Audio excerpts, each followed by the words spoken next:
Welcome back to Good Morning Boss. At Jules, alam naman natin, nung nakaraang Biyernes ay natapos nga itong World Economic Forum kung saan halos 600 delegates ang umattend dito. Kung kaya't inaasahan na maraming investors na papasok sa ating bansa. Pero para po pag-usapan ng paglago ng ekonomiya ng ating bansa, makasama natin this morning, let us all welcome Mr. Diwa Ginugundo, Deputy Governor, Bangko Sentral ng Pilipinas. Good morning. Ay, magandang umaga sa inyong dalawa at sa lahat ng ating kapanginig at taga-subaybay. Yes, sir. Mula po sa pag-usapan natin yung paglago ng ekonomiya ng ating bansa, mula po sa perspektibo ng isang ekonomista at ito pa, kakatapos lang po nung nakaraang Biyernes itong World Economic Forum, sa tingin nyo, kamusta po yung naging takbo? At tingin nyo po, dito po, ano po sa tingin nyo na ipakita ng ating bansa sa buong mundo?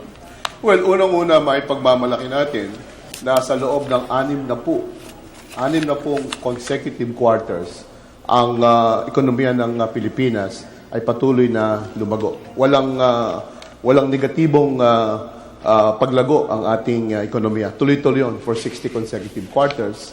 Mababa ang presyo ng bilihin. In other words, yung rate of change ay stable, matatag. Meron tayong reserves na malaki. Ito ay makapagbibigay sa atin ng comfort in case na tayo ay mag-akyat ng ating ini-import mula sa ibang bansa. Ito yung naipakita natin sa buong mundo. Yung ating mga reforma na ginawa sa loob ng dalawang yung ating programa ng good governance, especially under the leadership of President Aquino, itong lahat ng mga ito ay ipinakita natin at naipakita rin natin yung mga dividendo na ating tinatamasa ngayon. Sa katunayan, nagkaroon tayo ng credit rating upgrade, no? Mula sa S&P.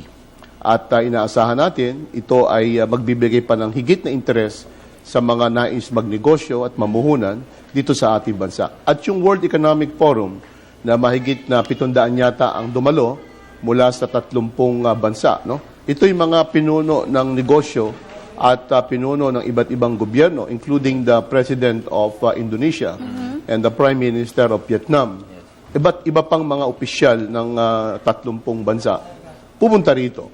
At dahil nakapokus ito sa Pilipinas, at ang Pilipinas ang host nitong naturang event na ito, na-focus yan sa Pilipinas at yung mga nangyayari sa ating bansa. Okay. Sir, kaugnay po ng na inaasahan natin na darami pa yung mga investors na papasok sa Pilipinas. Ang tanong po ngayon, gaano po ba kahanda ang Pilipinas para tanggapin lahat ng investments na doon? Sinabi natin sa forum na ito na marami pa rin challenge sa ating bansa.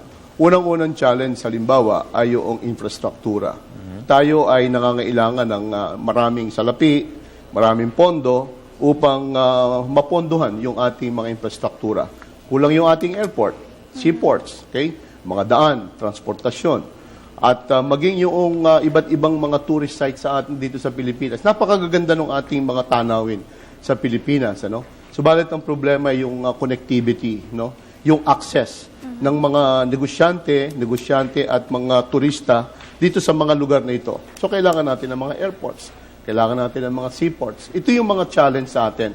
Yung absorptive capacity ng ating bansa, ng ating ekonomiya, upang sa ganon, higit na maraming mga negosyante ang makapunta rito at makapagnegosyo, upang sa ganon ay lumago ang ating bansa at ito'y magtuloy-tuloy. Alright, sir. Siguro dun sa mga wala pang investment dito sa ating bansa, ano po sa tingin nyo yung mga dapat i-prioritize or tutukan or may offer ng ating bansa para makapag-invest po sila sa atin? Well, inuuna natin sabihin sa ating mga kaibigan mula sa ibang bansa na malaki ang potential sa infrastruktura. No? Okay. Power, mga infrastructure, halimbawa yung pagkakabit ng North Luzon at saka South Luzon Expressway, no? Maraming mga mahuhusay at lugar sa Pilipinas na dapat lagyan ng access. Yan ay isa, no? Yung power, kailangan din. Kasi for the next 5 to 10 years, kung lalago ang ating ekonomiya ng 7 hanggang 8%, kailangan natin ng power. At sa katunayan, sa Mindanao, ay nagkakaproblema tayo, nagkakaroon tayo ng issue. So, kailangan hindi lamang ma-rehabilitate yung mga kasalukuyang power source natin, kundi magkaroon tayo ng panibagong source ng power, ng energy. Ganon din yung question ng presyo ng power sa Pilipinas. Yan ay isa rin sa mga challenge ito sa ating bansa. Pangalawa, dapat din tingnan natin at pagtuunan din ng pansin yung ating human resources, yung ating mga tao. No? Kinakailangan hindi lamang itaas ang level at kalidad ng ating mga mamamayan, yung mga estudyante natin, kundi magkaroon din tayo ng job matching. Yes. No? Ibig sabihin, kung ang gusto natin ay lumago ang ating bansa, we have to focus on sciences, technology, engineering. Yes. And therefore, we should produce engineers, scientists, and IT people. At hindi yung dating mga tradisyonal na mga kurso ang patuloy na ipinuproduce ng ating bansa. Upang sa ganon, ay mapondohan din natin sa pamamagitan ng mga tao yung pangangailangan ng ating ekonomiya. Alright. Sir, nabanggit niyo po no, yung mga pwedeng ma-offer ng Pilipinas sa mga bagong Pero for our existing investors na po, ano po ba yung mga new improvements na pwede pa nilang makuha from the Philippines? Especially, di ba, Dayan, sobrang daming improvements na rin na nangyayari ngayon. Well, unang-una yung mining, yan ay isa sa mga importanteng industriya sa Pilipinas. Isa tayo sa pinakamaraming reserba ng mineral resources. Ang kailangan lang natin, makuha ito mula sa lupa. At kailangan natin ng mga mamumuhunan dyan. Kailangan natin ng technology upang yan ay makuha sa lupa at mapakinabangan. Una yun. Pangalawa, yung services. No? Marami pa rin tayong mga dapat na pagtuunan sa serbisyo. Alam mo, tayo, 100 milyong Pilipino na ang ating populasyon. Kaya sa iba't ibang paraan ay papasok ang pangangailangan sa services. Pagkain, entertainment, ang lahat ng mga ito mga kailangan ng mga tao na magbibigay ng katotohanan doon sa pag-unlad na yun. Ano? So, yun. Mining, service is also another very, very promising industry sa Pilipinas.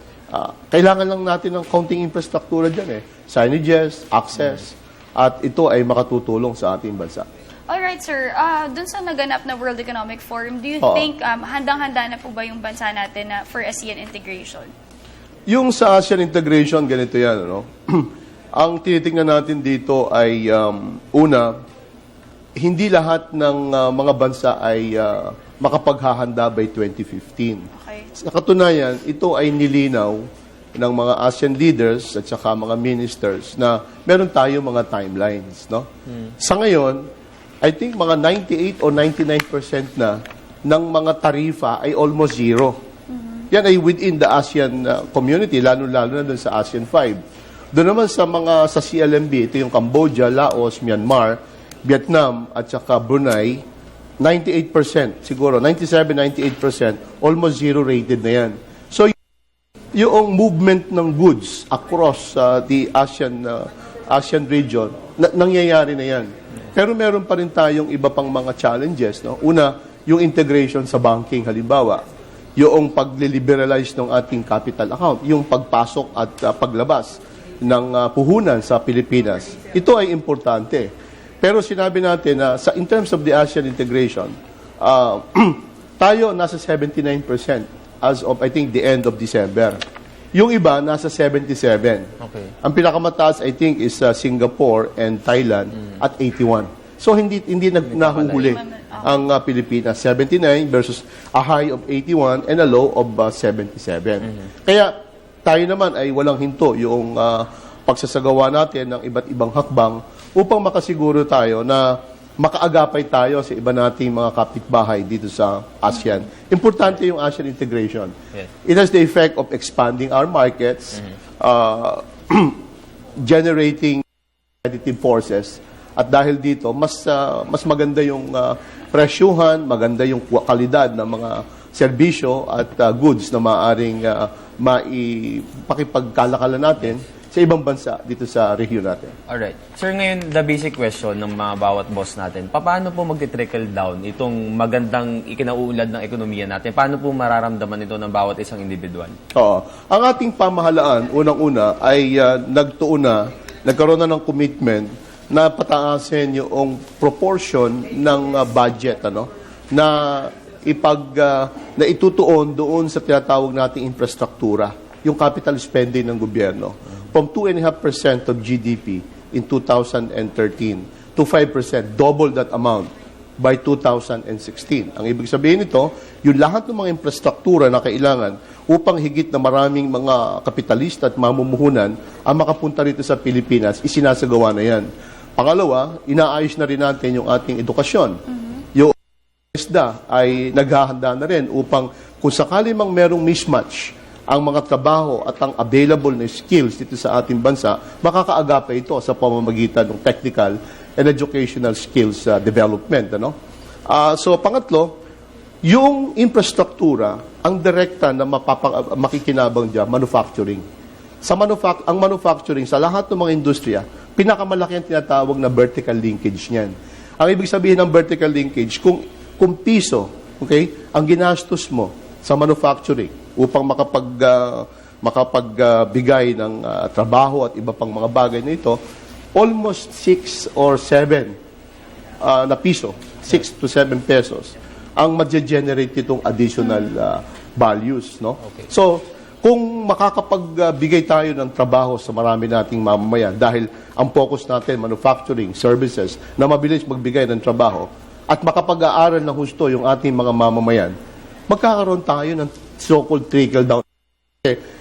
Pwede silang matanggap sa trabaho, mas maraming trabaho ang mabibigyan natin ng daan, then I think there will be some trickle-down effects and there will be more social equity. Alright, so sir, before we end our interview, siguro mula Yeah. po sa panig ng Bangko Sentral, ano sa tingin niyo yung tinututukan niyo para patuloy po yung paglago ng ekonomiya ng ating bansa and message to our viewers? Well, unang-una ang ating Bangko Sentral ang mayroong responsibility for price stability and financial stability. Nais natin na mapatatag ang presyo ng bilihin sa Pilipinas. At yan ay nagawa natin noong last year, 3% lang ang domestic inflation ng Pilipinas.